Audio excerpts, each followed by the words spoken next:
Chapter 27. In the fall, Jesse started school at Middle Tennessee. Middle Tennessee had a most beautiful campus. It wasn't small, but wasn't too big if your dorm and your classes weren't among the few on the perimeter. It was located in Murfreesboro, which was the county seat of Rutherford County, but also a college town. The strip of bars for underage drinkers kept the town coffers full from beer sales and fines. Picking off college students as they walked in and out the open doors was like shooting fish as they flopped out of barrels. By the first weekend, Jesse had gotten drunk for the first time. His room was on the track team's floor, and his roommate was a freshman runner. Jesse would have been the last person to fit in with those guys, and it didn't take too long to find out. After a couple of hours of jamming on his electric guitar with his door open and his amp all the way up, he picked up the nickname Guitar George with some of the runners. Let's just say that his skills couldn't keep up with his ambition and volume. Sometimes Jesse would remove the window in the dorm and sit outside on the ledge. They were on the 17th floor. The head of the dorm called him into his office. He was afraid that Jesse was thinking about suicide. Jesse assured him that he was not and promised not to do it anymore. One night there was a floor-wide party. Jesse left, got drunk, and came back and lay in the hall. A little while later, he woke up to the sounds of fighting in the room next door. It was another non-runner who was older and upperclassman. He was fighting with his girlfriend. It sounded violent. The others on the floor shut their doors. Jesse went up and listened at the door. He started knocking loudly. "Hey, what's going on in there?" "Nothing, we're fine. Now go away." "Stop it." One of the runners came out in the hall. He was pretty drunk also. "Just go back in your room." "No. Look, man, he is dangerous. He'll kill you." "No, I'm not just going to sit in my room while something wrong is going on." See, bones are different strengths. Bones in the hand are much stronger than your nose. You need to just let it go. Jesse started banging again. "It's Jesse. Let me in." After a minute, the door opened. "Are you all right?" he asked. The girl said she was fine. Her boyfriend seemed glad that Jesse had come in. "Would you walk her home?" Jesse walked the girl home. They'd become friends, and furthermore, Jesse and her boyfriend would also become friendly. He taught Jesse how to play "The Story in Your Eyes," one of Jesse's favorite songs. And there was no more fighting in that room, at least for the remaining time Jesse was there. It wasn't all bad. Jesse got to be friends with a guy named Jim. Jim was 24. He was from just outside of Dayton. He was 6'4" and 230 pounds and had a thick black mustache. He was mature and normal, and he liked music a lot. Jim and Jesse used to drive around town in Jim's Gremlin with a great stereo. They both loved the song "Someone to Lay Down Beside Me." Jesse, the Linda Ronstadt version, and Jim, the version by the writer Carla Bonoff. Jim had a roommate who went by the name of Wolf.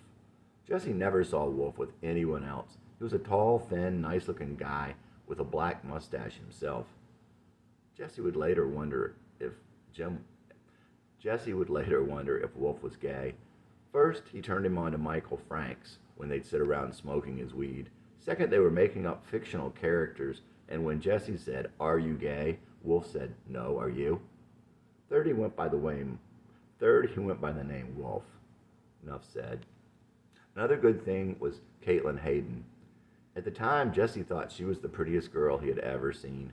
She had dark, wavy, shoulder-length hair and big, dark blue eyes and a cute body and a cute way of walking.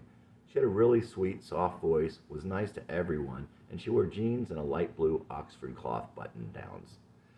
She'd even smile at Jesse the one or two times he was lovesick enough to be caught looking in her direction. He'd quickly turn away, but not before seeing that smile. She wasn't outside of his league. She was outside of his universe. It was one of those crushes from 30 feet away, but it lasted a long time. After a couple of months, Jesse was starting to find himself. He saw that he wasn't going to have friends on his floor, and he began to grow tired of some of the characters he had found around the school. He began to spend a lot of time on his own, walking around campus, playing guitar, and just taking it all in. One night he was sitting outside of one of the girls' dorms, sitting on a short brick wall playing guitar. He listened to those around him and felt a kind of malaise. Jackson Brown was singing Hold Out through one of the open windows up above. Jesse would capture that feeling in a song. I'm so down. Sitting outside on a sidewalk, someone inside plays Jackson Brown, listening to people talk. He sounds so sincere, and I'm so down. I'm so down. I'm so down. I don't know who you are, but I need you around. Finding smiles hard to come by. The faces don't care what I'm thinking of. The apathy makes me know the caring's a lie. Trying to be secure in the name of love. Watching the people walk on, looking for something to bring me around. Eyes intense as they talk on, telling caring lies that bring me so down. I'm so down. I'm so down. I don't know how to find you, but I need you around. I'm so down. I'm so down. I don't know who you are, but I need you around. Sitting outside on the sidewalk, someone inside plays Jackson Brown, listening to people talk. He sounds so sincere, and I'm so down. Jesse Dillon, in September of his 18th year. One weekend, Jesse played football with a bunch of others from the dorm. He was having a pretty good game. He caught the ball and was heading for a couple of guys on the other team. Instead of tackling him, one of the guys lunged down and threw all of his weight into Jesse's knees. His knee hyperextended backward. He could barely get up. His right ankle was sprained also. Without a word, he dropped the ball and walked off the field. Jeez. The student center was the closest building, so he went in there. There was a cafeteria downstairs that he'd been to, and he headed down the stairs. He was trying to be careful, but somehow missed a step. Trying to protect his right ankle, he purposely missed the next step.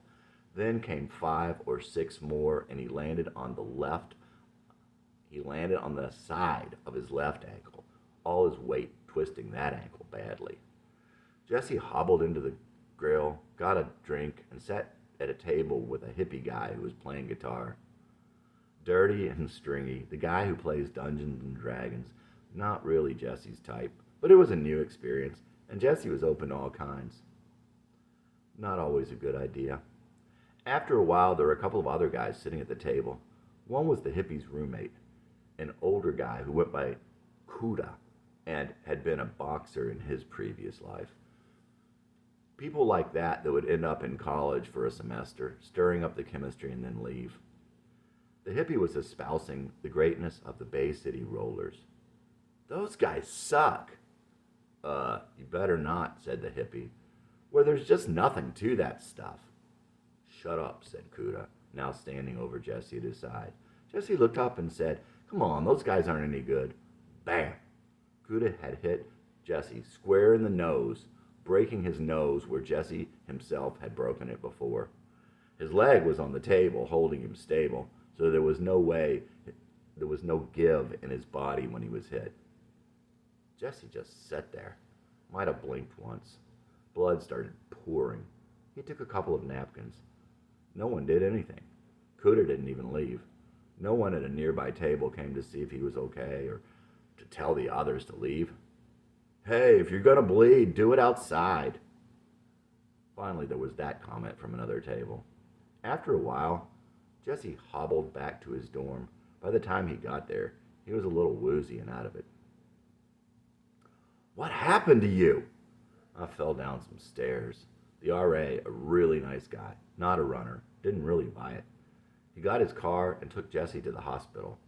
He waited while they put a walking cast on Jesse's leg, already blue, purple, yellow, green, and red from the blood from the torn ligament in his ankle. The Tylenol 3 with codeine was the final topping. Jesse was totally out of it on the way back. One time, Jesse had 2 checks from home that he had signed but not cashed. He left them on his desk. He came back to the room one afternoon and they were gone. Jesse checked with the bank a couple days later. Someone had cashed them. At the time, he didn't know he could have told the bank that someone else had cashed them. It obviously happened when he was not there, so his roommate Trent had to be there. But Trent didn't know who could have taken them. There had only been one other person in the room during that time. Andy was another runner, but he was probably the only one that Jesse liked. He was a golden-haired boy from New England, in every sense of the word. He had money, and it wasn't likely he would have done it. A week or two later, Andy borrowed a book from Jesse. When he gave it back, Jesse found money in it. Jesse gave the money back to him. "No, I didn't leave any money in it," Andy protested. "You had to have. I didn't have any. Here." Andy reluctantly took the money. It was the same amount as the total of the other two checks. Obviously, Jesse was naive and pretty much just out of it. He'd later feel bad over it. He accidentally kept the other boy from doing the right thing. During this time, Jesse had not forgotten about his little friend Carolyn, the one he had wanted to go back and see. In his mind, she was like another part of him. He couldn't let her see him like this, but he always thought she was out there waiting for him to come back, that they were some soulmates. Jesse was still that Massachusetts boy, and he would go back when the time came. Somewhere between the mountains and the sea, he would be with her, and he was starting to write more. Dark eyes glowing in my sleep, years of love away and waiting, forever the feeling will keep, growing with memories fading. Starry eyes looking past the night, somewhere trying to remember, someone who came in the failing light of the scattered sun of late September. The mist hangs low between the rolling land, the gray sky winds blow here where I stand, searching the breaking day for a distance far away, a forest of broken rock before the breaking sand. In the misty morning distance, the gray falls from the sky. These hills were mountains once, leaving nowhere left to cry. And the mountains once were sea, you can always hear it calling there, but here the water's falling where only my dreams are calling me. Jesse Dillon in October of his 18th year. His fall gradually gave way to winter. Jesse started to think more about what the people around him were thinking. One day he met a girl he knew from English class on the walk coming the other way. She stopped and talked to him. Jesse liked her and would have counted her as a friend. He certainly would have gone out with her. At some point he realized that there was something forced about her conversation as he talked and flirted. It felt wrong talking to him. The sky felt wrong. It all felt wrong. Winter lies. It's always cold to realize the loneliness brought with winter lies. Winter loved to warm the light, and so it breaks in winter skies. Coming together, our feelings touch. Everything around us cold and white. It all seems to be too much. The sky too dull, and the colors light. The forced laughter comes so easy now. Winter makes the needing grow. The cold winter wind brings love somehow, love that's warm against the snow. It's always cold to realize the loneliness brought with winter cries. Winter love to warm the night, and so it breaks with winter light. Jesse Dillon in December of his 18th year. Jesse's roommate was thin and athletic, lower middle class, and had a hard-working blue-collar mentality and a bit of an inferiority complex. Trent's sister was nice. She came to visit once. She had missing fingers from a birth defect. Trent also had younger brothers. Jesse never saw Trent's parents or his brothers. Trent hated one of his younger brothers, said he was gay. He told Jesse that his brother thought that his brother was skinny, but with disgust, Trent told him how his brother's stomach hung over his belt. Jesse and his roommate had started out friendly, but his roommate had wanted to room with another runner from the get-go. The fact that Jesse did all kinds of stuff to make the other runners make fun of him made it worse. Besides, Jesse was really out there, and his roommate was really straight-laced with a blue-collar sensibility toward life. To make matters worse, Jesse became a slob in his dorm room, and he borrowed his roommate's clothes, put weird crap on the wall, and had strange friends over. Trent grew to detest Jesse. He felt he had been screwed out of the camaraderie and mentoring by the fact that he was given a roommate who was not a runner, but that was just the start. He came to hate everything about Jesse. One day, Trent left his journal lying out, probably on purpose. Jesse skimmed the beginning. "I can't tell you about my roommate. I don't even want to talk about him. It had been a very bad time in the dorm that semester, but that really made his heart sink. Wow.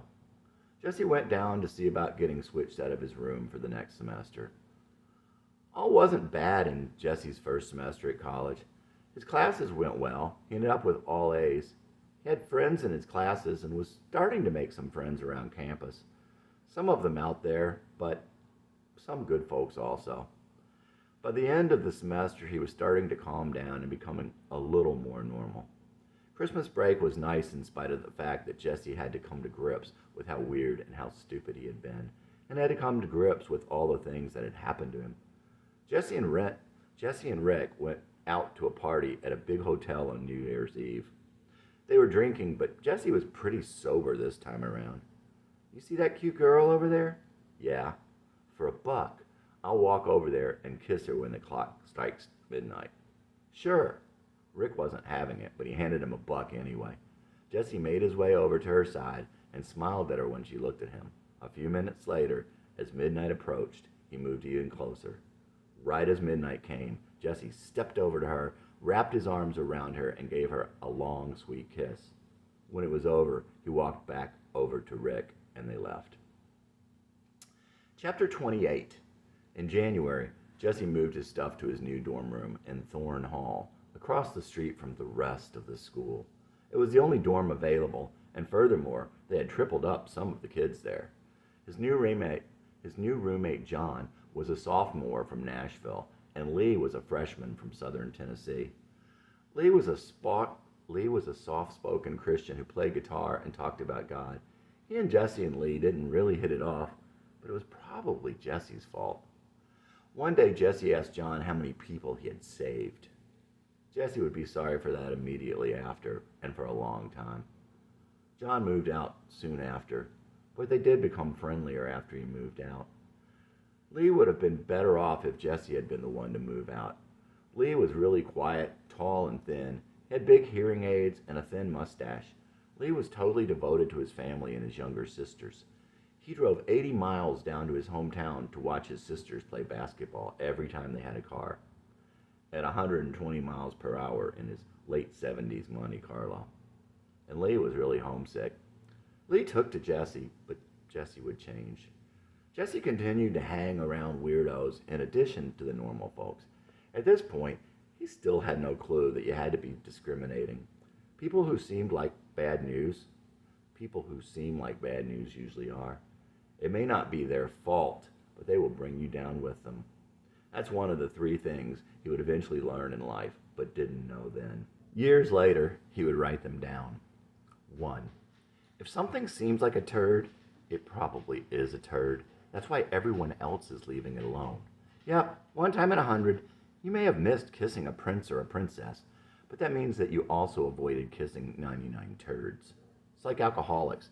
They can't help they are alcoholics. It is a sickness. But guess what? The devil has taken over. They're completely self-centered. They don't care about you when it comes down to it, and they will take you down with them if you let them. 2, just say no to everything. You can always change your mind. I've never had anyone tell me, sorry, too late, the few times I changed my mind. And I never regretted not doing something I said no to. Furthermore, whenever you agree to something, people will hold you to it, and you'll have to do it. And when the time comes and you don't want to, you're screwed. 3, neither a borrower nor a lender be. Don't take nothing from nobody no how, and only give out what you don't need or expect back. That way, if it comes back, it is a bonus. If it doesn't, you didn't expect it anyway. One weirdo he hung out with was a huge fat guy, much older than the other students, and somehow getting paid to go there for what would be his only semester at school. On the first weekend, he was pulled out by the cops. He had actually broken a set of handcuffs before they finally restrained him. Don't you believe in God? Jesse asked him. Yeah, I believe in God. Well, don't you want to get closer to God? Don't you want to be saved?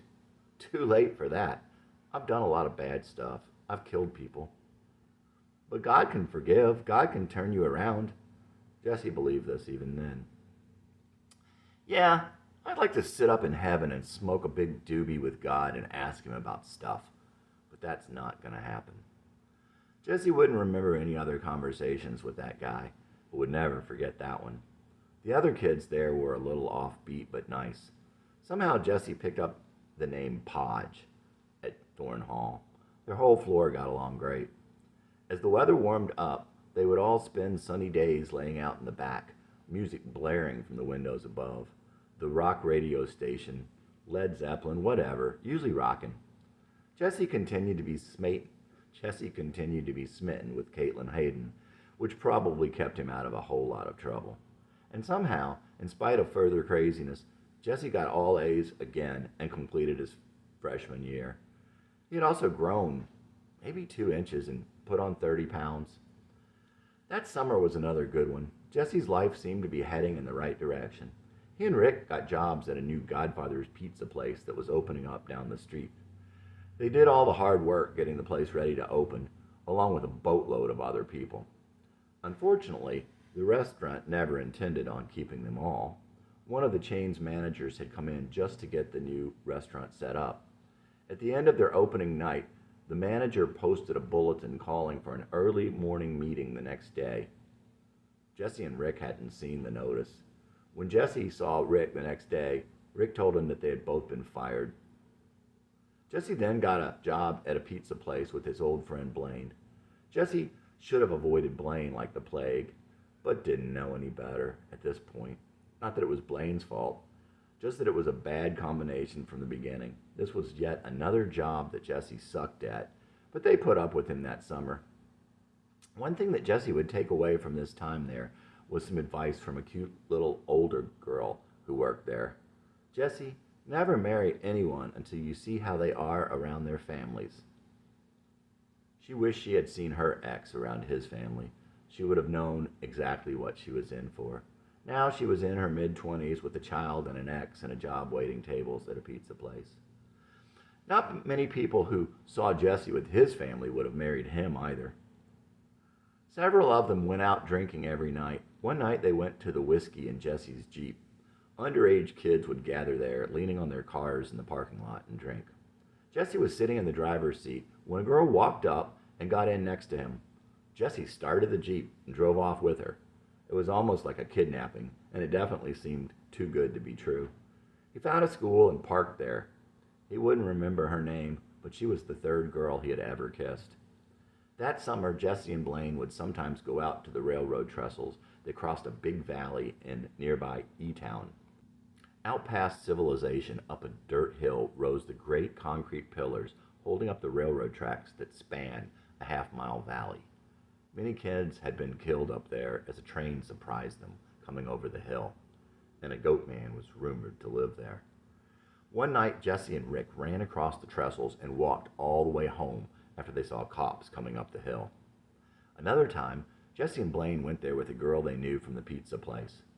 Several guys, all in black with black coats and black hoods and huge walking sticks, walked up to them as they sat on the trestles, drinking beer, the girl in between them. It was a little intimidating, but they didn't really care. Blaine grabbed his flashlight. "You seen any witches?" "I'm a witch," the girl said. Okay, now that was scary. They didn't say much to her as they took her home, and they didn't take her again after that. When Jesse had been at the company his father worked for, he talked a lot to his father's secretary, Regina Roberts. They sometimes rode the bus together, and Regina was pretty funny. "People talk different where I'm from." "Like, how do you mean?" "Like it's a whole nother language." "Give me an example." "Summers." "Yeah, summers, winters." "No, summers. Like it's not here or there, it's summers." Jesse had even told her when he bought the Jeep and hadn't told his father. But Regina could be a pretty scary lady. Never had kids, didn't like kids, was known to fire a gun in the house when she was mad. And she was not above threatening people. Walt Roberts never talked much when he was in the city or the suburbs. He was like a fish out of the water outside the country. He raced cars, and it seemed the cars were pretty much what he knew. "Jesse?" "Yep. This is Walt Roberts, Regina's husband. Remember I checked out that Jeep for you?" "Hi. Yeah, how you doing?" I'm fine. Look, do you still have that Jeep? Yeah, how come? I have somebody that is interested in buying it. Can I come over and take a look at it? Uh, well, I wasn't thinking of selling it right now. Would it be okay if I came and looked at it anyway? Sure, I guess. Walt got over there about 20 minutes later. He must have been not too far away. Jesse took him around back. The entrance to the garage was in the rear. Walt walked around the vehicle. Yep, he was shaking his head. That's it. What? What's it? I followed someone in this Jeep on Friday night. I just wanted to be sure this was the Jeep I saw. I wasn't driving it Friday night, so how could that be? Your father and Regina are having an affair. They drove your Jeep to a hotel. Jesse was dumbstruck. His father would never do any of that, not on his life. No, that can't be. He doesn't even drive a stick. Well, he did. It was him. I'd know this Jeep anywhere. Why would he do that? He has his own car. They knew I was on to them. They didn't want to drive their cars. Well, my battery was dead last week. I had to get it jumped. Jesse started thinking about this. It hadn't made any sense. There was nothing wrong with the battery, and all of a sudden it was dead. Then it started fine a couple days later. Of course, that was kind of funny. It was like it was tampered with. I'm going to kill him. What? No, I'm sure it wasn't him. He wouldn't do that. Just ask them. No, I can't do that. This guy was clearly crazy. He wouldn't talk to them, but he would kill his father. You could just go down there and talk to them. Would you go with me? Go with you to talk to Dad and Regina? Yes, I'll drive. We could go right now. I don't know. If you don't, I'll have to do something. I can't go on like this. All right. Jesse got into Walt's car and they drove downtown, parked in the basement under his father's building, and took the elevator to the 19th floor. Jesse hadn't been up there since he quit. All eyes were upon them as they walked in, or at least it seemed like it to Jesse and Walt. Regina saw them, quickly ducked into his dad's office, and came back out. She met them at the beginning of the department. Hi, she smiled somewhat nervously and led them into the office and shut the door behind them. Jesse had a fake smile painted on his face. This was too much for someone of his age and experience. Walt made the accusation. Regina and his father calmly and nicely said how ludicrous it was. His father reminded Jesse of the dead battery. Jesse could not believe he would do anything like this. Besides, he knew that his father didn't lie. Probably had never lied in his life. Soon they were out of there, Jesse reassured and Walt no longer ready to kill. That evening, Jesse's mother was incredulous. Your father has never been so embarrassed in his life. You could have cost him his job. But no one knew why we were there. It would look so suspicious. Why? I'm his son, and that was Regina's husband. How could you think such a thing? He went on and on about how you had a stupid grin on your face the whole time. The stupid grin again. Jesse's father had always detested him in some way deep down, and now he thought Jesse was happy at the idea of him being caught cheating.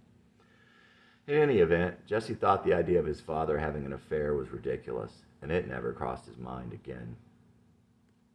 When the fall semester started, Jesse and Lee had another roommate. The school had tripled up some of the rooms in that dorm again. They were now sophomores. Carl, the new roommate, was a freshman, but Carl didn't lack for confidence. He reminded Jesse of his old runner roommate. They all got along pretty well, and when the time came that one could move out, they all decided to stay. Carl was something of a lower middle-class guy from Chattanooga, but was clued in. He was a good singer and a tobacco chewer. He was never really close to Jesse, but as a new freshman, he hung around for a while to kind of learn the ropes. After a while, Carl found more impressive friends. Jesse also struck up a friendship with Jeremy, John's new roommate. Jeremy's family was from Argentina, but he had been an exchange student and had gone to high school in a resort town in New York. He was rich, good-looking, well-dressed, and opinionated in a quiet and subtly humorous sort of way. It's hard to say what he saw in Jesse at this point. You'd have to guess it was Jesse's open-mindedness and non-provincial worldview.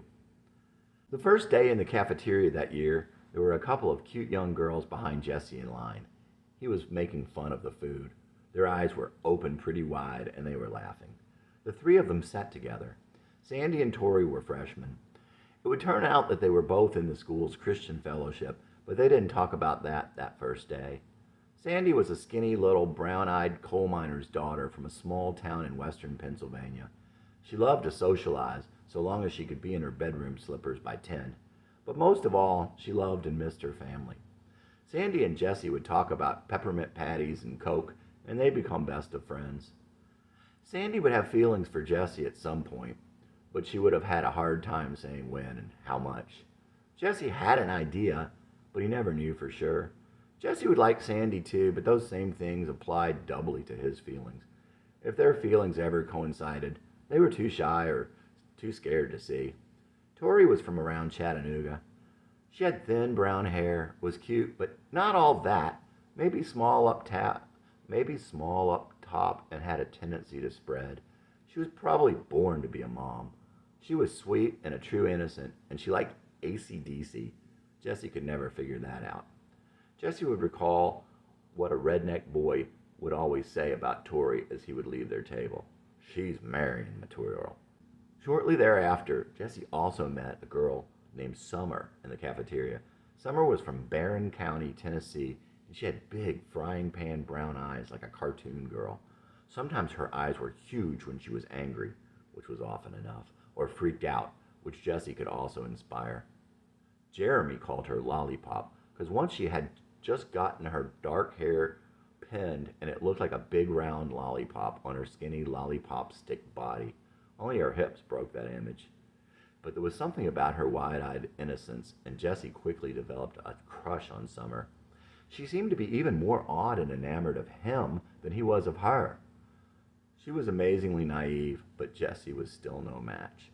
Quite the farmer's daughter, she thought whatever she thought was the way it was, in spite of how little she knew. She certainly seemed the only child. She made fun of Jessie's Jeep and pretty much anything about Jessie that was different than what was the norm where she came from. Jessie asked her out on a date. When the day came, Jessie was pretty much head over heels. All night, Summer had him wrapped around her finger, and even her teasing was painful. It was obvious that Jessie had a huge crush on the girl. They kissed in the Jeep as he drove her home. In a lot of ways, it was Jessie's first real kiss, and it was magic to him. Jessie thought kissing Summer must have been very close to what heaven was like. That weekend, Jessie went home and wrote a song for her. He played it for Trey. What do you think? I think she's going to fall in love with you when she hears that. I think she already is in love with me. He was wrong, and Jessie would never get the chance to play it for her. Jessie also sold his Jeep that weekend. He didn't really have the money to keep it. I sold my Jeep. Why? Summer was clearly unhappy about this. Jessie asked her out again. They went out that one more time, but that was it. They went to a bar, drank beer, and watched a duo sing. She was gaga over the cute one of the duo. Jessie was obviously bumming. You're cute, but not like that guy. That didn't help. Later, Summer's friends told Jessie that Summer said he was too passionate, or something to that effect. Whether it was a case of his being a bad kisser, his being horny, his liking her too much, her liking someone else, or just Summer just not being that into Jessie, he'd never know. He'd chase her the whole semester to no avail. After she made it clear she was through with him, Jessie also made out with two of her friends from her hometown. It was not as good an idea as it sounded. He probably hoped to make her jealous. That wasn't going to happen. Summer had encouraged her friends. Jessie began to drink more and more.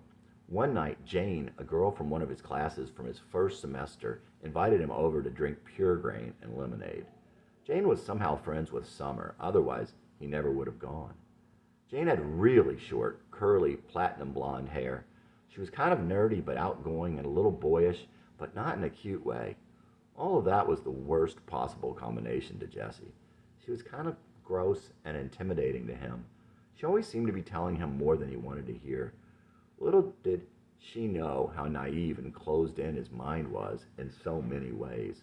As Jessie sat in a chair, drinking pure grain straight from the bottle and chasing it with lemonade, Jane told him how she fantasized about what it would be like to spread her legs for a guy. At the time, that expression coming from her just grossed him out more. After a while, Jane lay down on her bed and went to sleep. Jesse didn't even feel drunk until he got up. But when he got up, he was wasted there in her darkened room. Jane's roommate had a giant centipede in a milk carton for a science project. Jesse felt a presence of pure evil in the room. He thought it was from the centipede and opened the bottle to look. He somehow managed to let it go. It crawled under the door. He then scrawled a crazy note about killing himself in pencil in large, uneven script across her roommate's desk where the carton had sat. Then he walked out in the hall and left. On his way back to his dorm, Jesse stopped at Summer's dorm. He called her from the lobby and asked her to please come down to talk to him. Reluctantly, she did. Summer had never seen anyone in that condition. Her eyes were huge. She started checking his arms for needle tracks. Jesse asked if she would walk him home. Summer called her roommate for a backup, and a few minutes later, they walked out into the cool night air and started across the campus. The busy four-lane bypass that separated his dorm from the rest of the campus was a problem. As Summer tried to help him across the busy road, he fell down, dragging her down with him. She was really angry, and then his shoe fell off. Summer finally managed to pull him across the road while her roommate ran back across to get the shoe. The next day, he was a bit hazy, but otherwise fine. All of this endeared Summer to him even more. She was livid. Not to mention Jane, whose roommate had yelled at her for letting someone ruin her science project, not to mention the weird note. Watching your eyes hold you like a dream. There's a feeling from some past long forgotten. You only get in dreams just before you wake in the dawn. You try so hard to hold on to this feeling, to bring it with you into your waking world and carry it with you through the day. This is a song about that wonderful, desperate clinging. This is a song about a girl I tried to hold like an early morning dream. I just met you, but I know you're important to me. I watched your eyes just trying to think of all you could see. I don't know you, but I know you could be part of me. I see in your eyes some things a long time missing in these. Maybe I'll love you forever. Maybe we'll fall apart, but there will always be a place for you in my heart. People always told me that summer will come out of rainy, cold, the loving June sun. I've walked for years in the melting March snow. I just wanna love you and never let go. I wanna hold you like a dream in my early morning days. Kiss you like the sun on the early morning waves. Feel you beside me and let time drift away. Lay here beside you in the early dawn gray. I just wanna love you right now. Let's not waste our precious time. I just wanna love you right now and give you all of my time. When I was a child, I dreamed of your eyes. Fell in love then, but I thought dreams were lies. I thought for years that I'd never see you. Now all my fears are fading from you. Holding you, you are the dream in my early morning days. Kissing me, you are the sun, I am the early morning waves. Feeling you beside me, I wanna let time burn away. Laying here beside you, I wanna let night turn to day. I wanna hold you like a dream in my early morning days. kiss you like the sun on the early morning waves, feel you beside me and let time drift away, lay here beside you in the early dawn gray. I just wanna love you right now. Let's not waste our precious time. I just wanna love you right now and give you all of my time.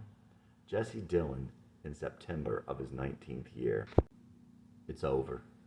It's over, though I don't want it to be. It's all over for you and me. Love you more now than I will again, but the best we can do now is call it the end. Summer, you will grow and learn. Wish that I could help you through. Someday I think the tide of time will turn, but how could I ever turn back to you? If only we'd met a different time and place. If only a child I'd seen your face. It's a lot of worlds between us now, just too much to overcome. Wish we could go back somehow. You're at now where I came from. It's over, though I don't want it to be. It's all over for you and me. Love you more now than I will again. Hope someday I'll see you again. But the thing to do now is call it the end. Maybe I'll love you forever, though we fell apart, 'cause there will always be a place for you in my heart. Jesse Dillon in February of his 19th year. Jesse fantasized about summer coming back to him, and he wrote about that also. But it would never happen. Making sure. So you say that you love me again. You want to try to make it once more. Tell me how to let you back in. Wasn't it you went out slamming my door? How can I believe the love I lost? Wasn't it you I've been waiting for? Were the tears I've cried and the pain it's cost just your way of making sure? Maybe I'll love you forever, even if we stay apart, 'cause there will always be a place for you in my heart. Jesse Dillon, February, his 19th year. Late in the semester, Blaine came down one weekend for a visit. They had planned to drive up to see Jim in Dayton. The night they got up there, they went to one of Jim's favorite bars and saw his favorite local band and got drunk on the 3.2 beer that was legal there at the time. The next day, they tried to find Carrie in the Dayton phone book. Of course, she never did live in Dayton, but at the time they couldn't remember which Ohio city she had moved. Failing that, they headed back toward Murfreesboro with the mission of making a side trip to Barron County to find Summer. Along the way, they saw thousands of children lining the streets in Davenport. The place didn't even look big enough to have that many kids, all told. It looked like something from the Children's Crusade from the Middle Ages. Once in Barron County, it was straight up the river to Monroe, where Summer lived. But when they finally got there, it was dark and unfamiliar. They nearly got run over by a massive combine on the Hervey Road.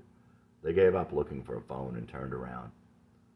When he got back, Jesse told Summer about their crazy adventure. What kind of tractor was it? I don't know. What color? I think it was green. Their two worlds collided, and never the two would meet again. She didn't care he went looking for her, and he didn't care anything about tractors. That semester ended with Jesse getting good grades again, but he was thinking about school less and less and drinking more and more. In large part, this was due to his obsession with Summer. In any event, his troubles were just beginning. Chapter 29. Jeremy's roommate Gene was very tall and very thin. He was something of a quiet class clown. He had an overbearing father, military man, and an overly protective mother who tried to keep the peace, but in the end was too submissive. Gene was destined to flunk out of school and be somewhat of an underachiever, but he had a good heart and would one day go out on mission. Jesse never knew Jeremy to work. He seemed kind of rich, but held his money rather close. Jesse assumed that he probably had something of a small allowance from his father. Jeremy and Jean decided it would be good to get an apartment for the next semester. It wouldn't cost that much more, they thought. They asked Jesse if he would go in on it with them. Unfortunately for him, he said yes. The final weekend of school that year, Jesse spent the night at their new apartment with one of Summer's friends. He wasn't interested in her, but he was very drunk. They made out quite heavily. Jesse was extremely hungover and feeling quite guilty as he walked her back to her dorm the next morning. There he was, hungover, with this girl sitting on his lap. Jesse looked up as Tori walked down the stairs into the lobby. It was the last time he would see Tori. She was transferring to NC State the next year. Her parents were tired of paying a lot of money for her to go to school to be a teacher. They wanted her to go to pharmacy school so she would make a lot of money. Tori had been sad those last weeks as she was going to miss her friends, and she had really wanted to be a teacher, and Jesse was sad to see her go. Over the course of the semester, Jesse had developed a crush on Tori, but he didn't know what to do about it. And those last weeks, as he slid toward the bottom, she would be off at some place nice girls go, and he would be out drunk. Anyway, he really liked Tori, and he wished it had been different. Wished he had been different. And there he was, sitting on a chair in her dorm with this girl on his lap, hungover and feeling so sleazy. He wouldn't see her again. He just weakly waved goodbye as she left. Tori. Don't take this wrong, Tori. You're a beautiful child, loving and giving, innocent and mild. I can't tell you how I regret being wild, or how I love you, Tori. You're a beautiful child. I just wanted to say goodbye. Wish that I could have told you then. Tori, I'll remember how you were such a beautiful friend. I'm trying to escape the ghetto of my soul, face the shame of my past, and try to be bold. It seems like years since I could claim my life, but for what it's worth, Tori, you'll be a beautiful wife. Maybe you can't see how people can count. Tori, it's you that matters, so never count yourself out. No, God loves you, Tori. I pray he keeps you safe. Please stay the way you are and try to keep your faith. I just wanted to say goodbye. Wish that I could have told you then. Tori, I'll always remember how you were such a beautiful friend. I just wanted to say goodbye. Wish that I could have told you then. Tori, I'll always remember how you were such a beautiful friend. Jesse Dillon, January.